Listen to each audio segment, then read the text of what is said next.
The House Justice Committee has voted to dismiss outright the impeachment complaint against Supreme Court Associate Justice Marvic Leonen.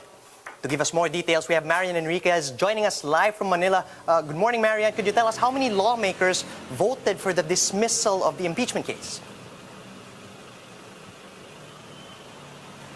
Yes, Charles, on a vote of 37 on the affirmative and 0 negative, the House Committee on Justice has decided to outrightly dismiss the impeachment complaint filed against Supreme Court Associate Justice Marvic Leonen.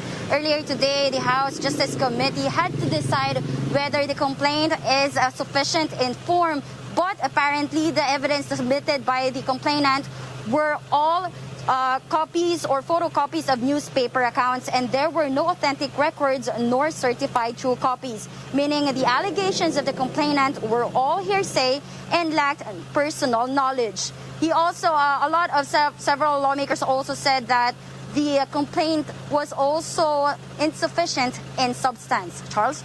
All right, so what are the next steps now for the House Justice Committee regarding this? I understand there's another approval that's required.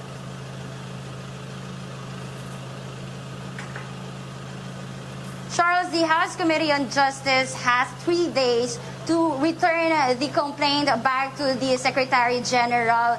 There, they will have to inform the complainant of their recording or all their report. Right, so you mentioned earlier it was a unanimous vote, but could you tell us how many lawmakers actually inhibited themselves from the proceedings? Yes, there were 2 lawmakers who inhibited from the proceedings, Charles, one of whom is Agusan del Norte Representative Lawrence Fortun. Apparently, he is currently an active member of the House of Representatives Electoral Tribunal, or HRET. And the other one is Marikina Representative Stella Kimbo, who had a case before the HRET.